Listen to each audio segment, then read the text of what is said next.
Ce soir, Barack Obama, Justin Trudeau, les conservateurs et les caméras dans les CHSLD, notre CA se prononce. Alors, quel est ce CA ce soir? Je vous le présente. D'abord, Martin Pouliot et Jérôme Landry qui sont dans nos studios de Québec et Frédéric Bérard, qu'on n'a pas vu depuis longtemps, constitutionnaliste dans nos studios de Montréal. Bonsoir à vous trois.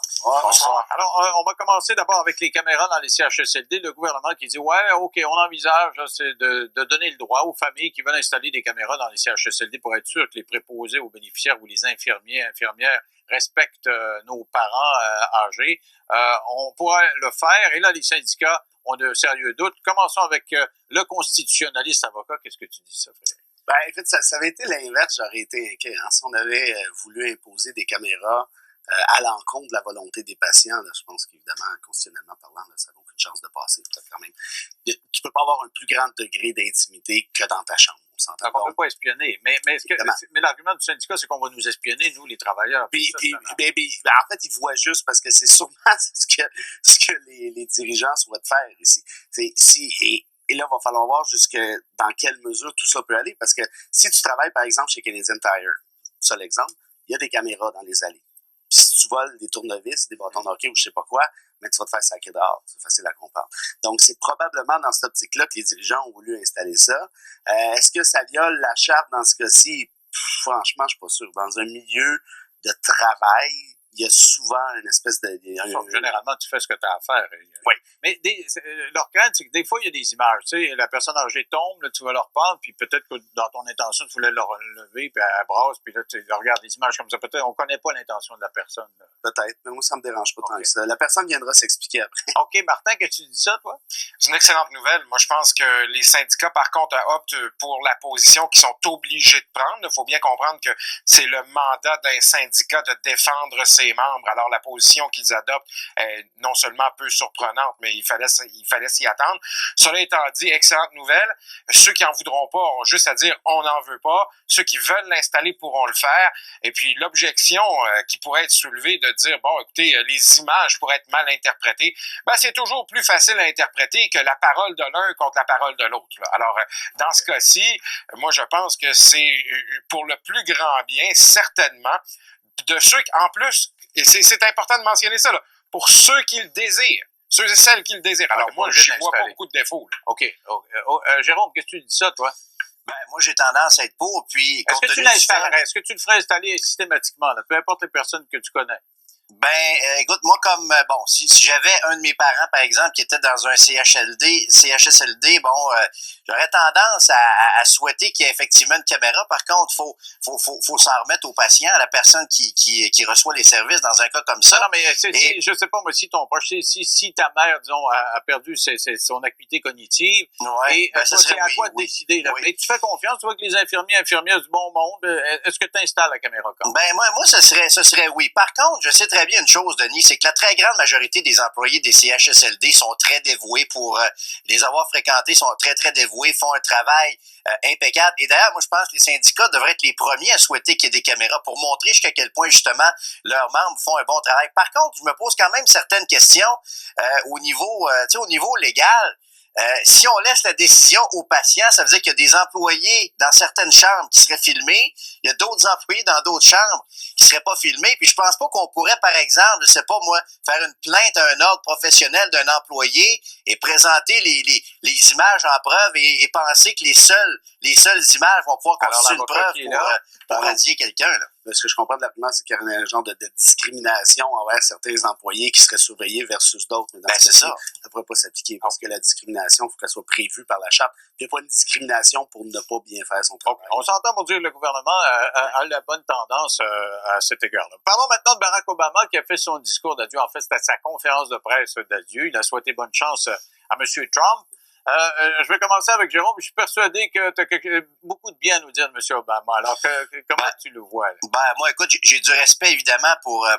Obama. Je veux dire, en partant, premier Afro-Américain élu président des États-Unis, je veux dire, On peut pas passer à côté Mais tu de l'as ça. critiqué beaucoup. Ben, puis comme bien des Américains l'ont critiqué, on verra dans 4 ans si j'aime mieux Trump. Je suis pas prêt à répondre encore à cette question-là. Tu l'as beaucoup aimé dans les derniers mois. Là. Ben, écoute, je l'ai pas aimé tant que ça. Je comprenais les gens qui ont voté pour lui, mais moi, j'ai aucune nostalgie nécessairement des 8 années de Barack Obama à la tête des États-Unis. Il a pas fait tout ce qu'il avait promis, puis en même temps, c'est un peu la beauté du système américain. Connais-tu un politicien qui fait tout ce qu'il promet? Non, mais en même temps, ça, c'est la beauté du système américain. Je veux dire, les décisions présidentielles peuvent être challengées par le Congrès, par les sénateurs américains. C'est un beau produit de marketing politique aussi, Barack Obama. Un président fait sur mesure, je pense, pour bien passer à la télévision. On l'a souvent décrit comme un grand orateur. Moi, je pense qu'il était plus proche des caméras de TV que des citoyens, par contre. Frédéric? Un peu vache, hein? Ouais, hein? Mais je suis pas tout à fait en désaccord, par contre, dans l'optique où c'est aussi vache que lui. c'est un peu ce que j'allais dire. Je me suis fait voler ma ligne dans un sens. C'est que Barack Obama a été ultra inspirant. Il y a un message qui me rejoint beaucoup puis qui rejoint plusieurs personnes qui sont de gauche, de centre-gauche, qui sont progressistes, qui sont en faveur de l'État de droit et tout ça. Cela dit, est-ce que la forme colle avec le fond, avec Obama? Ça, c'est pas si clair que ça. Il y a eu, par exemple, juste la question des drones, si on y pense 2 secondes. On fait des leçons à Trump sur les affaires étrangères, à juste titre. Mais est-ce que le bilan d'Obama à ce niveau-là, en matière d'affaires étrangères, est parfait? Je pense pas. Ceci dit, c'est un orateur hors pair, probablement un des meilleurs qu'on a reconnu, et c'est probablement aussi le président, voire le politicien, que moi j'ai connu du moins, qui est le plus inspirant. Donc pour ça va, on envoie des messages positifs. Ceci dit, là, j'ai hâte que ça se termine. Ça fait quand même 2 mois maintenant là, qu'on prépare le tombeau. Là. Je pense qu'il est temps de fermer la porte puis passer à l'autre tombeau qui va être Trump. Martin, tu l'as vu comment, toi, Obama? Moi, j'ai trouvé que c'était un politicien inspirant. J'ai adoré son style. On pourra dire mi-figue, mi-raisin sur les résultats. Faudra aller plus loin simplement que le bilan. Par contre, après un président, mais je veux juste te dire qu'on disait ça après Clinton, puis aujourd'hui on dit que ça a été un des bons. On a dit ça après Reagan, puis aujourd'hui on dit que ça a été le meilleur. Faudra aller plus loin que le bilan. Faudra poser la question pourquoi. Et Jérôme trouve que c'est la beauté du système. Moi, je dis que le système a été pris en otage par un parti républicain qui est rendu défiguré de ce qu'il devrait être. Je veux dire, vous allez voir, on va s'ennuyer du président Obama quand le président Pussy Grabber va prendre le pouvoir. Là, fait que de toute façon, on n'aura pas à attendre. On n'aura pas 10 ans à attendre avant de s'ennuyer d'Obama. Ça, je vous en fais la promesse. D'ailleurs, le corps de la presse qui couvre le président va avoir son mot à dire, a réagi d'ailleurs dans une lettre ouverte. Ça sera pas aussi facile pour Trump de faire abstraction des médias qui pensent pouvoir le faire. Surtout quand on connaît le rôle. Oui, s'il le fait. Mais tu sais, quand on connaît le rôle d'un président, là, sa principale arme au président, c'est son pouvoir d'attraction des médias, c'est son côté PR. Et s'il fait abstraction des médias...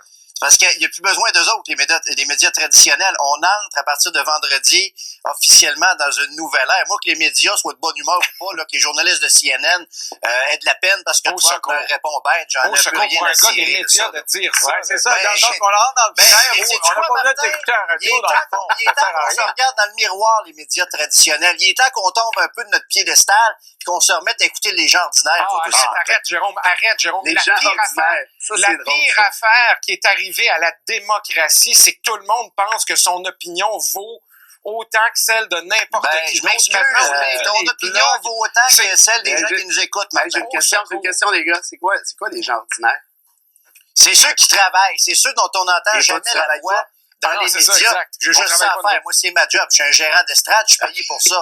Mais il y a des gens qui travaillent fort dans les usines, dans les hôpitaux, dans les écoles, qui n'ont jamais droit de parole. Ben, c'est ce qui se passe actuellement avec Facebook. Ils ont pas mal de droit de parole. Ben, c'est ça, mais ils s'en servent et ils s'adressent directement à eux autres. Ça, je sais que c'est très choquant pour les gens qui gagnent leur vie dans les médias traditionnels. Mais les médias américains, que c'est pas la même chose que les médias québécois. C'est pas la même dynamique, là. La réalité est différente. On est dans notre bulle francophone, nous, ici. Okay, c'est ça la différence. Il faut absolument faire une pause. Au retour, on va parler de M. Trudeau, qui est critiqué parce qu'il parle en anglais quand il devrait parler en français quand il devrait parler en anglais dans 3 minutes après la pause.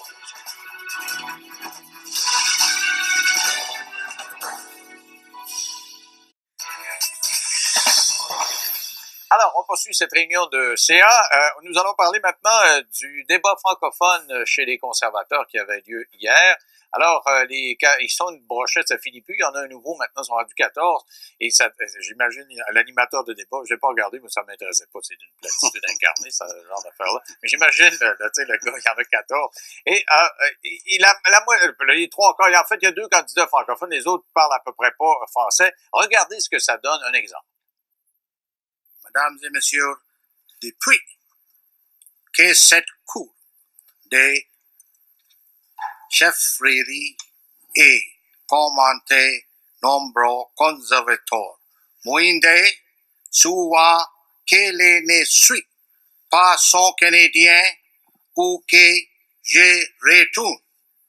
Soit moi, c'est au Canada. Là, valeur canadien pour charger avec la Il a pas pratiqué beaucoup, mais c'est pas, manifestement, c'est pas sa langue. Comment tu réagis à ça? On a compris le mot Canada, c'est déjà pas pire. Mais n'empêche, est-ce que c'est pas jouer à l'autruche puis nous faire croire que ces candidats-là ont une envergure nationale? Parce que maintenant, il faut être bilingue pour faire de la politique canadienne. Ça, c'est la bonne. Alors, on peut voir le verre de 2 façons. Moitié vide, moitié plein. Moitié vide, c'est ridicule, tout ça. C'est une vraie perte de temps. Là. Je sais pas qui est allé là. Mais franchement, il y a personne. Il y en avait 4 sur 13 qui parlaient pas français. Alors, qu'est-ce que tu fous dans un débat en français si tu parles pas français? Moi, c'est un débat, je sais pas, moi, en mandarin, je parle pas mandarin, je vais pas lire mes feuilles, je connais pas la langue, je la connais pas. La moitié plein, par contre, puis ça, c'est intéressant, c'est qu'il y a de ça 20 ans, 30 ans, qui aurait eu ce débat-là par rapport au bilinguisme d'un prochain chef d'un parti conservateur? À peu près personne. Regarde dans l'histoire, Diefenbaker ne parlait pas français. Robert Penfield ne parlait pas français. Clark Campbell, c'était pas un gros char. Et ça s'est amélioré avec Harper. Aujourd'hui, on commence tranquillement à s'en aller vers quelque chose. Mais Stanfield parlait français, il disait électeur, électricité. OK. Alors, Jérôme, qu'est-ce que tu dis ça, toi? Ben, c'est vrai que c'était un peu ridicule. Puis pensez-y, là, autant de candidats, on est rendu à 14 candidats. Ça finit plus non plus. C'est très, très long, cette course à la chefferie du Parti conservateur. Disons que celui qu'on a entendu, on aurait pu lui donner un congé. Puis surtout que, avec l'arrivée de Kevin O'Leary aujourd'hui dans la cour, l'impression qu'on a perdu le temps de tout le monde avec ça pour juste parce que c'est un débat en français que très peu maîtrisaient le français. En même temps, j'ai de la misère à ridiculiser ces gens-là qui ont fait quand même un certain effort. Tu sais, quand on entend des politiciens québécois parler anglais, des fois, c'est pas beaucoup plus édifiant non plus. Non, je comprends, mais celui qu'on vient de voir, là, c'était pas très concluant. Comment tu vois ça, toi, Martin? Hier, j'ai essayé de regarder ça, là, je vais te dire, il fallait pas opérer de la machinerie lourde en même temps que tu regardes ça, là, parce que ça, c'était comme, écoute, tu t'endormais au volant, c'est sûr. Écoute, bon, première des choses, on n'a rien appris, ça sert pas à grand chose, mais c'est une figure imposée, c'est comme du patinage artistique, ça, là. En fait, c'est Alain Goldberg que ça aurait pris pour décrire ça hier, parce que c'était rien d'autre qu'une figure imposée. Cela étant dit, c'est pas une figure imposée, à mon avis, d'être bilingue. Même si j'en fais pas un code d'espèce, reste que c'est 30% de l'électorat canadien qui parle français. Alors, je sais que dans le Canada anglais, il y en a beaucoup qui rouspètent en disant, écoutez, arrêtez de faire un cas avec le français, c'est pas si nécessaire que ça, le Québec est pas si important. Mais on tend à oublier, là, tous les francophones qui sont pas au Québec. Et il y en a beaucoup qui sont ailleurs. Et il y en a beaucoup pour qui c'est très important d'avoir quelqu'un qui soit capable de s'adresser à eux dans leur propre langue. Et moi, je pense plus que ce soit une figure négligeable que de parler français. La langue, c'est fondamental au Canada. Puis on l'a vu encore avec le premier ministre Trudeau qui a reconnu qu'il aurait pu répondre en anglais à une citoyenne de Sherbrooke qui lui a posé une question en anglais. Alors, c'est une anglophone du Québec, de la région de Sherbrooke, elle pose la question en anglais, il lui répond en français, puis elle là, puis elle attend sa partie de réponse en anglais, puis il fait ça en français tout le long. Il fait la même chose en Ontario. Un francophone posait la question, puis il a répondu juste en anglais là-bas. Il répondait pas pour la personne. Et lui, il fait une tournée du Québec pour parler aux gens, mais il répondait à l'ensemble des gens, pas à la personne qui lui parlait. Comment tu vois ça? Ben, c'est clairement un des problèmes, entre guillemets, du bilinguisme. C'était déjà suivi des rencontres où il y avait 10 personnes, il y avait un seul anglo, puis tout le monde parlait en anglais. Bon, ça, c'est un peu le classique. Ce que c'est de faire Trudeau, c'est un peu ironique ici, là, parce que c'est quand même le fils de, celui qui a imposé le bilinguisme officiel au pays, la Charte canadienne qui prévoit ça. Je pense que ça a été clairement malhabile. Je pense qu'on leur prendra plus à faire ce genre de truc-là. Mais ce qui m'a plu, par contre, là-dedans, c'était cette espèce de sensibilité pour le fait français au Québec. Ce qu'il a fait, là, je suis pas sûr, moi, que ça se serait fait il y a de ça 20 ans, 30 ans, 40 ans. Parlez juste français, tu veux dire? Je suis pas sûr de ça. À une question d'une anglo-québécoise, répondre uniquement en français, qui, dans les premiers ministres fédéraux, a déjà fait une chose semblable? Jérôme, comment tu as trouvé ça? Est-ce qu'effectivement c'est bon de parler juste français au Québec, même si ta question est en anglais? Ben, moi, je pense je pense qu'il y a une espèce de, je suis un peu d'accord, il a été plutôt malhabile. Si quelqu'un s'adresse à toi en anglais, c'est parce que je pense qu'il s'attend à se faire répondre en anglais, mais dans la liste des manques de jugement de Justin Trudeau, je te dirais que c'est pas la priorité, là. C'est pas au-dessus de la liste. Dans ton là, top 10, il n'est pas dans le numéro 1. Non. C'est juste, Justin Trudeau, c'est un bon gars. Je pense qu'il essaie de faire plaisir souvent à tout le monde. Ça paraît pas quand je tu écoutes parler. Les fois, tu y trouves jamais une qualité. Non, mais en même temps, quand tu fais des erreurs et des gaffes, je pense que c'est pas nécessairement pour mal Il reste faire. 30 secondes à Martin. Martin, qu'est-ce que tu dis là-dessus? Moi, je pense que c'était involontairement, pour paraphraser Jacques Parizeau, une auto-pelure de bananisation. Là. Je dirais qu'on retiendra probablement, comme Jérôme l'a dit d'ailleurs, pas ça comme étant sa pire erreur de jugement. C'est un peu malhabile, en fait. Faut pas le voir plus que ça. Je crois qu'il a fait ce qu'il pensait être la bonne chose pour le Québec. OK, merci à vous trois. Ça a été bien intéressant. Restez là au retour. Un petit j'en reviens pendant 3 minutes. À tout de suite.